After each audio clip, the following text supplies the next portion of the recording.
الحمد لله رب العالمين والصلاة والسلام على نبينا محمد وعلى آله وصحبه أجمعين أما بعد باب صلاة المسافر والمریض۔ یہ باب ہے مسافر اور مریض کی نماز کا۔ مسافر جو اپنے وطن کو چھوڑ کر کے باہر جاتا ہے، جیسے آپ یہاں گھر کو چھوڑ کے کلکتہ جائیں، دلی جائیں، دربھنگہ جائیں، مظفر پور جائیں، سمستی پور جائیں، تو نماز کیسے پڑھیں گے؟ 4 رکعت پڑھیں گے کہ 2 رکعت پڑھیں گے؟ اسی طریقہ سے مریض آدمی ہے، بیمار آدمی ہے، جو صحت مند آدمی کی طریقہ سے نماز ادا کرنے پر قادر نہیں ہے، تکلیف میں ہے، وہ کیسے نماز پڑھے گا؟ کھڑا پڑھے گا کہ بیٹھ کے پڑھے گا کہ لیٹ کے پڑھے گا؟ کیسی کیفیت ہوگی؟ اللہ تعالیٰ کا دین بہت آسان دین ہے، سمجھا کہ نہیں؟ طہارت میں بھی آسانی ہے کہ آدمی اگر مسافر ہے، مریض ہے، پانی نہیں پا رہا ہے تو تیمم سے کام چلائے گا۔ اسی طریقہ سے مسافر ہے، مریض ہے، رمضان کا روزہ رکھنے میں اس کو دقت ہے تو روزہ توڑ لو، بعد میں جب صحت ہوگی اور جب سفر سے واپس آ جاؤ گے گھر پر تو رمضان کے بعد چھوٹے ہوئے روزوں کی قضا کر لینا۔ اللہ کے دن میں یہ آسانی۔ اسی طریقہ سے مسافرت میں آدمی گھر سے باہر پریشان ہوتا ہے، الجھن میں رہتا ہے، گھر جیسی سہولت نہیں ہوتی ہے اس کو، تو اس لیے اس کے لیے بھی آسانی ہے کہ وہ ان نمازوں کو جو 4 رکعت پڑھی جاتی ہیں، جیسے ظہر، عصر اور عشاء، ان نمازوں کو وہ 2 رکعت کر کے پڑھے گا۔ مغرب 3 کی 3 ہی رہے گی اور فجر 2 کی 2 ہی رہے گی۔ تو اب حدیث ملاحظہ کیجئے، یہ اللہ سبحانہ وتعالیٰ کی طرف سے جو مسافر اور مریض کے لیے رخصت ہے، یہ اس کے کرم اور جود و سخا اور اس کی مہربانی کا نتیجہ ہے کہ اس نے اپنے بندے پر احسان فرمایا۔ اللہ احسان کرنے والا ہے اور احسان کرنے والے کو پسند کرتا ہے۔ یہ اس نے ہم کو رخصت دی ہے۔ اللہ تعالیٰ کو یہ بات پسند ہے کہ بندے اس کی رخصت پر بھی عمل کریں، جیسے اس کے فرض پر عمل کرتے ہیں، جو پہلے فرض ہوا ہے، اب بعد میں مشقت کی وجہ سے رخصت آتی ہے، ہلکا معاملہ آتا ہے، شریعت میں رخصت ملتی ہے، تو اللہ کو یہ بات بھی پسند ہے کہ بندے اس کی رخصتوں پر بھی عمل کریں۔ تو حدیث ملاحظہ کیجئے، حضرت عائشہ رضی اللہ عنہا سے روایت ہے، کہتی ہیں اول ما فرضت الصلاة رکعتان فاقرت صلاة السفر واتمت صلاة الحضر متفق علیہ۔ فرماتی ہیں کہ اول جب نماز فرض کی گئی تھی تو 2 رکعت فرض کی گئی تھی، 2 رکعت، مگر مغرب 3 کی 3 تھی پہلے بھی، البتہ ظہر، عصر، عشاء اور فجر، یہ 4 وقت کی نمازیں 2 رکعت تھی۔ جب فرض کی گئی نماز لیلۃ المعراج میں، مکی زندگی میں، نبوت کے 10ویں سال یا بعض مورخین نے کہا 11ویں سال، بہرحال 3 سال پہلے، ہجرت سے پہلے، جب معراج اللہ نے آپ کو نصیب فرمایا، آسمان پر گئے تو وہاں یہ نماز فرض ہوئی۔ تو جب آپ تشریف لائے تو 2 رکعت نماز فرض ہوئی تھی، سوائے مغرب کی، کیونکہ وہ 3 تھی۔ فجر تو 2 کی 2 ہی ہے، آج بھی ہے، مدینہ میں بھی اس میں 2 ہی پڑھی کیونکہ اس میں لمبی قرأت ہوتی ہے۔ باقی جو اور نمازیں ہیں، فجر سمیت ظہر، عصر اور عشاء، یہ بھی 2 ہی رکعت تھی۔ فاقرت صلاة السفر، کہتی ہیں کہ سفر کی نماز اسی حالت پہ رکھی گئی جو حالت پہلے تھی، فرض جب نماز ہوئی تھی، یعنی 4 رکعت والی نماز جو اس وقت وہ جو شروع میں فرض ہوئی تھی 2 رکعت، وہ 2 رکعت رہی، گویا ظہر، عصر اور عشاء مسافر، اور فجر 4 وقت کی نماز مسافر 2 رکعت پڑھے گا، جیسے فرض کے وقت میں پڑھی جاتی تھی۔ البتہ مغرب کی نماز مسافر بھی 3 کا 3 ہی پڑھے گا، کیونکہ آدھا تو کر نہیں سکتا ہے، 3 کو آدھا کرے گا تو 1.5 کرے گا، تو نماز 1.5 تو ہوگی نہیں، اور اگر 4 پڑھے گا، 2 پڑھے گا تو 2 دونا 4، تو جو کہا گیا ہے کہ مغرب کی نماز دن کی وتر ہے تو اس کی وتریت نہیں رہ جائے گی، نہیں سمجھا؟ تو پھر وہ 4 ہو جائے گی، تو 2 نہیں پڑھنا ہے اور 1.5 نہیں پڑھنا ہے، تو اس لیے وہ 3 3 ہی رہے گی۔ تو کہتی ہیں کہ نماز جو شروع میں فرض کی گئی وہ 2 2 رکعت فرض کی گئی، سوائے، اب یہ سوائے اس میں تو نہیں ہے لیکن جو علمی دلائل ہے اس کی روشنی میں کرے، سوائے مغرب کے کہ وہ پہلے بھی 3 ہی فرض کی گئی تھی، باقی تمام نمازیں 2 2 رکعت، ظہر، عصر، عشاء اور فجر، یہ 2 2 رکعت، سوائے مغرب کے کہ وہ 3 تھی۔ اللہ تعالیٰ نے مسافر کے لیے 4 رکعت والی نماز کو 2 رکعت کر دیا، جیسا کہ پہلے فرض کے وقت تھا۔ تو اب مسافر جو سفر میں جا رہا ہے، دوران سفر یا سفر میں کہیں پہنچا ہوا ہے کسی شہر میں، وہ نماز پڑھے گا ظہر، عصر، عشاء اور فجر کو 2 2 رکعت، اور مغرب کو پڑھے گا 3 رکعت۔ وَأُتِمَّ صَلَاةُ الْحَضَرِ، اور سفر کی ضد ہے حضر، جب آپ اپنے منزل پہ ہوتے ہیں، اپنے گاؤں میں، اپنے شہر میں ہوتے ہیں تو اس کو حضر کہتے ہیں۔ تو اس میں جو 2 رکعت والی نماز تھی، ظہر، عصر اور عشاء، اس کو 4 رکعت کر دی گئی، سمجھ گئے؟ مغرب 3 کی 3 رہی اور فجر 2 کی 2 رہی، فجر 2 کی 2 رہی۔ یہ بخاری مسلم کی حدیث، سمجھ میں بات آ گئی، 3 پوائنٹ آیا۔ نماز پہلے فرض کی گئی 2 2 رکعت، مسافر کی نماز اسی پہلی سی حالت پہ رکھی گئی 2 2 رکعت، اور حضر کی نماز 4 رکعت ہو گئی، یعنی 2 رکعت والی نماز 4 رکعت ہو گئی۔ مگر ہم نے کہا نا کہ مغرب 3 کی 3 رہی اور فجر 2 کی 2 رہی۔ اب اس کی وضاحت اب اس حدیث میں دیکھیے، وللبخاری، صحیح بخاری میں ہے کہ ثم ہاجر، پھر جب نبی صلی اللہ علیہ وسلم نے ہجرت کیا، مدینہ تشریف لائے، ففرضت 4، تو نماز 4 رکعت فرض کی گئی، وأقرت صلاة السفر علی الاول، اور سفر کی نماز پہلی سی حالت پر 2 2 رکعت رہی۔ لیکن یہ 4 رکعت کون نماز ہوئی؟ مدینہ آنے کے بعد 2 رکعت 4 رکعت میں تحویل ہو گئی، یہ کون نماز ہوئی؟ ظہر، عصر اور عشاء۔ ماشاءاللہ، دیکھیے اب اس کی وضاحت بھی دیکھ لیجیے۔ امام احمد نے مسند میں اضافہ کیا ہے، الا المغرب فانہا وتر النہار، سوائے مغرب کے کہ وہ دن کی وتر نماز ہے، اس لیے وہ 3 کی 3 رہی، والا الصبح، اور سوائے صبح کی نماز کے، فانہا تطول فیہا القراءۃ، کیونکہ اس میں قرأت لمبی ہوتی ہے، اسی وہ 2 کی 2 رہی۔ اب یہ تینوں روایتوں کو سامنے لا کر کے سمجھ میں بات آ گئی کہ شروع میں جو نماز فرض ہوئی تو مغرب 3 کی 3 رہی، فجر 2 کی 2 رہی، ظہر، عصر اور عشاء بھی 2 رہی۔ البتہ جب مدینہ آپ ہجرت کر کے آ گئے تو ظہر، عصر اور عشاء 4 بن گئی، مغرب 3 کی 3 رہی کیونکہ وہ وتر ہے، اور فجر 2 کی 2 رہی کیونکہ اس میں قرأت لمبی ہوتی ہے۔ تو اب بات بالکل کلیئر ہو گئی۔ چلیے ماشاءاللہ۔ اب مسافر کے لیے بہتر یہ ہے، جیسا کہ میں نے کہا کہ مسافر کے لیے بہتر یہ ہے کہ قصر کرے۔ کچھ علماء نے کہا کہ مسافر کے لیے قصر کرنا واجب ہے، یہ حنفی حضرات یہ کہتے ہیں کہ اگر قصر نہیں پڑھو گے، 4 رکعت والی نماز کو سفر کے دوران 2 2 رکعت نہیں پڑھو گے تو گنہگار ہوگے، اور بعض ایک قول ان کا یہ ہے کہ نماز باطل ہو جائے گی۔ لیکن باطل ہو جانے والی بات صحیح نہیں ہے، یہ بات تو ٹھیک ہے کہ ہم لوگ اس کو سنت مؤکدہ کہتے ہیں، کچھ علماء واجب کہتے ہیں، بلکہ 4 رکعت پڑھنے کو مکروہ سمجھتے ہیں، کیونکہ نبی صلی اللہ علیہ وسلم، سیدنا ابو بکر صدیق، سیدنا عمر فاروق رضی اللہ عنہ کبھی بھی مسافر میں حالت سفر میں 4 رکعت والی نماز کو 4 رکعت نہیں پڑھتے تھے، ظہر، عصر، عشاء ہمیشہ 2 رکعت ہی پڑھا۔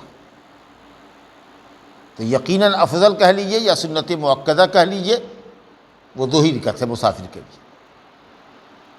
لیکن 4 رکعت بھی اگر کوئی پڑھ لے تو گنہگار نہیں ہوگا، کیونکہ حضرت عثمان غنی رضی اللہ عنہ خلیفہ راشد ہے، تیسرے خلیفہ ہے، مکہ میں جب جاتے تھے مدینہ سے تو وہ 4 رکعت پڑھا کرتے تھے۔ خود حضرت عائشہ رضی اللہ عنہ جو روایت بیان کر رہی ہیں کہ شروع میں 2 2 رکعت فرض ہوئی تھی، وہی نماز مسافر کی رکھی گئی، خود جب سفر کرنے کے لیے مکہ سفر کر کے مکہ جاتی تھی تو 4 پڑھتی تھی جبکہ وہ مسافر ہوتی تھی۔ اب کوئی کہتا کہ خالہ جان، عروہ بن زبیر کہتی کہ خالہ جان آپ 2 2 رکعت پڑھنا چاہیے، تو کہتے بیٹا مجھ پر مشکل نہیں ہے، 2 پڑھوں 4 پڑھوں، 4 بھی پڑھنا میرے لیے آسان ہے۔ تو اس سے معلوم یہ ہوا کہ پڑھ سکتے ہیں، کیونکہ اگر یہ ہوتا کہ گنہگار ہوگا آدمی سفر میں 4 رکعت پڑھنے سے یا نماز باطل ہوگی تو حضرت عثمان غنی خلیفہ ہے ایسا نہیں کرتے، ان کے پیچھے لوگ نہیں نماز نہیں پڑھتے، جبکہ وہ بھی مسافر ہوتے تھے، حج کے امام ہوتے تھے وہ۔ خلیفۃ المسلمین اور حضرت عائشہ رضی اللہ عنہ بھی 4 نہیں پڑھتی اگر گنہگار ہوتی تو اس لیے معلوم یہ ہوا کہ مسافر کے لیے حالت سفر میں قصر کرنا افضل ہے، کہہ لیجئے سنت مؤکدہ ہے۔ یہ بھی اگر کہہ لیجئے کہ واجب ہے تو بھی انشاءاللہ کوئی حرج نہیں ہے، لیکن واجب کا یہ مطلب کہ نماز باطل ہو جائے، اگر یہ قول ہے جیسا کہ بعض حنفیوں کا ہے تو یہ بات غلط ہوگی۔ واجب کا تارک گنہگار ہوگا لیکن نماز باطل نہیں ہوگی، جیسا کہ حضرت عثمان غنی نے 4 پڑھا، حضرت عائشہ نے پڑھا، سمجھ میں آیا نا؟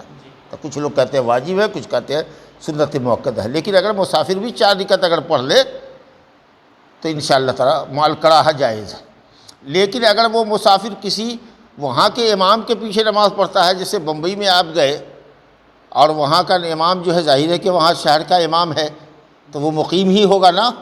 ہاں، سفر کے درمیان تو مسجد میں نہیں ہے، روڈ کے کنارے تو مسجد نہیں ہے، ظاہر ہے کہ شہر میں آباد مسجد ہے تو وہاں جو بھی امام ہوگا وہ وہاں رہنے والا ہوگا، تب اس کے پیچھے اگر آپ مسافر ہیں جا رہے ہیں تو آپ کو 4 ہی پڑھنا پڑے گا۔ اگر ظہر میں ہے تو چاہے تحیات کے بعد ملے ہوں، کچھ لوگ کہتے ہیں اگر 2 رکعت مل گیا ہے تو ہو گیا مسافر کے بعد، نہیں، آپ کو اقتداء کرنی ہے امام کی، تو اگر امام 4 پڑھنے والا ہے تو آپ کو 4 ہی پڑھنا ہوگا، چاہے آپ 2 رکعت پائیے کہ تیسری رکعت میں ملیے کہ آخری میں تحیات میں ملیے، لیکن چونکہ امام آپ کا وہاں کا مقیم ہے، اس کے پیچھے آپ نے اقتداء کیا ہے، نماز پڑھا ہے، تو اگرچہ آپ مسافر ہیں لیکن آپ کو پڑھنا پڑے گا 4، یاد رکھیے گا یہ بات۔ چلیے صاحب، اب دیکھیے روایت حضرت عائشہ رضی اللہ عنہ کہتی ہیں کہ نبی صلی اللہ علیہ وسلم کان یقصر فی السفر ویتم، نبی صلی اللہ علیہ وسلم سفر میں قصر بھی کرتے تھے اور مکمل بھی نماز پڑھتے تھے، اور روزہ بھی رکھتے تھے اور افطار بھی کرتے تھے، یعنی سفر میں روزہ بھی رکھ سکتے ہیں اور افطار بھی کر سکتے ہیں۔ مگر یہ دار قطنی روایت کیا، روایت تو ثقات ہے لیکن حدیث میں علت ہے، کمزوری ہے، اور وہ کمزوری کی وجہ یہ ہے کہ نبی صلی اللہ علیہ وسلم کے تعلق سے یہ بات حضرت عبداللہ بن عمر کہتے ہیں، بخاری مسلم کی روایت ہے کہ میں نے نبی صلی اللہ علیہ وسلم کو، حضرت ابو بکر کو، حضرت عمر کو کبھی بھی سفر میں 2 رکعت سے زیادہ 4 رکعت والی نماز کو پڑھتے ہوئے نہیں دیکھا۔ تو یہ عمل جو حضرت عائشہ رضی اللہ عنہ کی طرف منسوب ہے کہ وہ رسول اللہ صلی اللہ علیہ وسلم سے روایت کر رہی ہے کہ سفر میں نبی صلی اللہ علیہ وسلم مکمل بھی پڑھتے تھے نماز اور قصر بھی کرتے تھے، قصر کہتے ہیں 2 رکعت کو آدھا کر دینا، مکمل کہتے ہیں 4 رکعت کو، تو یہ نبی صلی اللہ علیہ وسلم کا عمل نہیں تھا بلکہ ان کا خود کا حضرت عائشہ رضی اللہ عنہ کا عمل تھا کہ یہ سفر میں کبھی قصر بھی کرتی تھی یا کبھی مکمل بھی کرتی تھی، 4 رکعت پڑھ دی، کبھی روزہ بھی رکھتی تھی یا کبھی روزہ توڑ بھی دیتی تھی۔ حالانکہ نبی صلی اللہ علیہ وسلم کے زمانے میں مشقت کا تو آپ اندازہ کیجئے کہ اونٹ کی سواری تھی، زمانے میں سفر کتنا مشکل رہا ہوگا۔ آج تو بہت آسان ہے، لوگ پلین سے جاتے ہیں، اے سی کوچ میں جاتے ہیں، لیکن پھر بھی چونکہ وہ سفر کر رہے ہیں اس لیے ان کے لیے یہ رخصت الحمدللہ آج بھی موجود ہے، کیونکہ شریعت تو قیامت تک کے لیے ہے، یہ نہیں کہ صرف مدینہ کے زمانے تک کے لیے ہے، نبی کے زمانے تک کے لیے کہ وہ اونٹوں کی سواری کرتے تھے تو ان کے لیے پریشانی تھی، تو اسی لیے ان کے لیے وہ مسئلہ ہے۔ آپ اگر ہوائی جہاز سے بھی اگر جا رہے ہیں تو آپ کے لیے اختیار ہے کہ آپ چاہیے تو رمضان کا روزہ رکھیے، چاہیے تو توڑیے، لیکن اگر یہ ہے کہ مشقت نہ ہو تو بہتر یہ ہے کہ آدمی رکھ لے، ہاں، تاکہ رمضان کے دنوں کی فضیلت پا لے۔ ہاں، تو یہ کہتے ہیں کہ حدیث معلول ہے، اس میں علت ہے، خفیہ ہے، جو حدیث کو کمزور کرتی ہے، کیونکہ محفوظ جو بات ہے وہ حضرت عائشہ کا فعل ہے کہ وہ یہ کرتی تھی، یہ ان کا فعل ہے، اپنا ان کا ذاتی فعل ہے، اور پوچھا جاتا تھا کہ ایسا کیوں کر رہی ہے تو کہتی تھی کہ انہ لا یشق علیہ، یہ معاملہ میرے لیے مشکل نہیں ہے، میں چاہوں تو روزہ رکھوں، چاہوں تو کر لوں، 4 رکعت بھی میرے لیے مشکل نہیں ہے، 2 رکعت بھی مشکل نہیں ہے، جیسا چاہتی ہوں، کبھی 2 پڑھتی ہوں، کبھی 4 پڑھتی ہوں۔ تو یہ حضرت عائشہ کا عمل تھا، نبی صلی اللہ علیہ وسلم کا فعل نہیں تھا۔ اب دیکھیے تیسری بات جو میں نے کہا کہ اللہ کے نبی صلی اللہ علیہ وسلم نے فرمایا ہے کہ اللہ رب العالمین کو جس طرح اپنے فرض پر عمل کروانا بندے سے پسند ہے کہ بندہ میرے فرض پر عمل کرے، اسی طریقے سے اللہ نے جن جن مسئلوں میں رخصت دی ہے، اللہ کو یہ بات بھی پسند ہے کہ بندے اس کی رخصت سے فائدہ اٹھاوے۔ اب مسافر آدمی ہے، اس کے لیے جمع بین صلاتین کی گنجائش ہے۔ سفر میں ٹرین میں آپ جا رہے ہیں، نکلے 12 بجے آپ کی ٹرین تھی، 11 بجے گھر سے نکل گئے، تو اب چلیے ظہر مت پڑھیے، عصر کے وقت جب 3 بجے گا 4 بجے گا تو وضو کر کے آئیے گا باتھ روم سے، یا اگر وضو کے لیے سہولت نہیں ہے پانی کی تو مٹی لے کے جائیے، تیمم کیجیے، وہیں سیٹ پر بیٹھے بیٹھے قبلہ رخ ہو سکتے ہیں تو ٹھیک ہے، نہیں تو جس رخ پہ آپ کی سیٹ ہے وہیں بیٹھے بیٹھے آپ 2 رکعت ظہر اور اس کے ساتھ ساتھ لگے 2 رکعت عصر پڑھ لیا، ہو گیا۔ اسی طریقے سے مغرب کی نماز نہیں پڑھا، عشاء کا جب وقت ہوا 8 بجے تو پھر وضو کر کے یا تیمم کر کے مغرب کی نماز 3 رکعت اور عشاء کی نماز 2 رکعت، اور اس کے بعد 1 رکعت یا 3 رکعت وتر جو پڑھتے ہیں وہ پڑھ لیجیے، ہو گیا کس وقت۔ تو 4 نماز تو 2 وقت میں نپٹ گئے آپ جی۔ اور فجر کی نماز فجر کے وقت میں پڑھی جائے گی، وہ کسی اور نماز کے ساتھ جڑے گی نہیں۔ ہاں، ظہر عصر کے ساتھ جڑ جائے گی، ہیں، اور مغرب عشاء کے ساتھ، ہاں، اور فجر اپنے وقت پہ ہوگی۔ تو بہرحال رخصت پر بھی عمل کرنا چاہیے۔ اب کوئی آدمی ہے روزے میں پریشان ہے، کئی بیگ اس کے پاس ہے، پسینے سے پریشان ہے، اور پیاس سے اس کی حالت بری ہے، بال بچوں کو بھی اٹھائے ہوا ہے، اور ایک دم حیران پریشان، کہے بھائی کیا بات ہے؟ تو روزے سے ہیں۔ ارے تو کاہے کے لیے روزہ رکھ رہے ہو بھائی؟ تو بعد میں دقت ہوگی اس لیے ابھی روزہ کر رہے۔ بیوقوف کہیں کہ اللہ کو یہ بات پسند ہے کہ تم روزہ توڑ لو۔ مشقت کے ساتھ روزہ رکھنا یہ کوئی نیکی کا کام نہیں ہے۔ دیکھ رہے ہو کہ سب سامان کو اٹھا رہے ہو، اپنے ہی قلی بنے ہوئے ہو، اور چالو ڈبوگی میں چل رہے ہو یا سلیپر میں چل رہے ہو جہاں سے گرم لو ہوا چل رہی ہے، لگ رہی ہے، تو کاہے کے لیے پریشان ہو؟ مسافر آدمی ہو، پانی پیو، کھاؤ پیو، اپنے بچوں کو کھلاتے پلاتے لے جاؤ۔ لیکن دیکھیے گا پسینے سے شرابور ہے، ایک دم حیران اور پریشان، لیکن روزہ نہیں توڑنا چاہتا ہے کہ بعد میں نہیں رکھیں۔ کیوں نہیں رکھیں گے؟ جب ہمارا ایمان مضبوط ہے تو ہم نے رخصت سے فائدہ اٹھایا ہے، بعد میں کبھی بھی سال بھر میں ہم قضا کر سکتے ہیں، لیکن جتنی جلدی ہو قضا کر لینی چاہیے، تاکہ زندگی کا کوئی ٹھکانہ نہیں ہے۔ بہت سارے لوگوں کے متعلق ہم کو معلوم ہوا ہے، صحیح یا غلط تو جانیے آپ، لیکن ہم ایسے ہی ذکر کر دیتے ہیں صرف، کہ کتنے لوگوں نے رمضان میں روزہ توڑا ہے، گیہوں کاٹنے کے چکر میں یا دونی اور اس کو تھریسنگ کرانے کے چکر میں روزہ کھا لیا، کھاتے رہے، پانی پیتے رہے چرا چرا کر کے، اور روزہ چھوڑ دیا۔ ایسے لوگوں کو اللہ سے ڈر نہیں لگتا ہے کہ روزہ فرض ہے، سال میں 1 مرتبہ آتا ہے؟ کون دنیا کے لیے کر رہے ہیں؟ جن لوگوں نے روزہ رکھا انہوں نے کھیتی نہیں کاٹی، انہوں نے گیہوں تیار نہیں کیا۔ ہمت کرو، اللہ سے مدد چاہو، رات میں کاٹو۔ تراویح فرض نہیں تھا، فرض نماز پڑھ کے عشاء کے بعد چلے جاتے، فجر تک سحری تک کاٹتے، رات میں کام کرتے، کھاتے پیتے کرتے، اور دن میں آرام کرتے۔ بہرحال تو جس کے ذمے جو روزہ ہے اس روزے کو پورا کرے، سمجھا کہ نہیں؟ یہ فرض ہے، کوئی سنت اور نفل عبادت نہیں ہے، واجب اور فرض عبادت ہے، اسلام کا ایک رکن ہے۔ بہرحال مجھے ایک بات معلوم ہوئی کہ ایسے کچھ لوگ ہیں ہمارے محلے میں، اسے میں نے یہ بات ذکر کی۔ تو کہتے ہیں حضرت عبداللہ بن عمر رضی اللہ عنہما سے روایت ہے، فرماتے ہیں کہ قال رسول اللہ صلی اللہ علیہ وسلم ان اللہ یحب ان تؤتى رخصه كما یکرہ ان تؤتى معصیتہ۔ اللہ رب العالمین کو یہ بات پسند ہے کہ اس کی رخصتوں پر عمل کیا جائے۔ اگر آپ مسافر ہیں، آپ کے لیے قصر ہے، جمع بین الصلاتین ہے، 2 نمازوں کو اکٹھا کر کے پڑھ سکتے ہیں، آپ بیمار ہیں، آپ کے لیے تیمم ہے، اگر پانی سے نقصان پہنچتا ہے آپ جمع بین الصلاتین بھی کر سکتے ہیں، اگر مریض آدمی ہو تو گھر پر بھی 2 نمازوں کو بیمار آدمی پڑھ سکتا ہے ایک وقت۔ اگر ہر وقت میں نماز پڑھنے میں اس کو مشکل ہو رہی ہے تو 2 نمازوں کو اکٹھا کر کے وہ مریض بھی پڑھ سکتا ہے، سمجھا کہ نہیں؟ تو اللہ کو یہ رخصتوں پر بھی عمل کرنا بندے کی طرف سے پسند ہے، جیسا کہ اللہ کو یہ بات ناپسند ہے کہ بندے اس کی معصیت اور نافرمانی کا کام کریں۔ جیسے یہ بات اللہ کو ناپسند ہے، اسی طریقے سے اللہ کو یہ بات بھی پسند ہے کہ بندے اس کی رخصت پر عمل کیا کریں۔ یہ روایت امام احمد نے کیا ہے، ابن خزیمہ، ابن حبان وغیرہ نے صحیح کیا ہے۔ اس کے بعد اب کتنی میل پر جانے کے بعد نماز قصر ہوگی، اور کس کو سفر کہتے ہیں؟ کیا یہاں سے کیوٹی جانا، 0 مائل جانا، کھرما جانا جو ہماری بستی سے لگی ہوئی بستیاں ہیں، کیا یہ یہاں جانا سفر میں داخل ہوگا؟ اس کی کوئی مسافت محدود ہے، دوری محدود ہے یا دوری محدود نہیں ہے؟ اس سلسلے میں انشاءاللہ گفتگو اگلے درس میں کریں گے۔ ھذا وباللہ التوفیق۔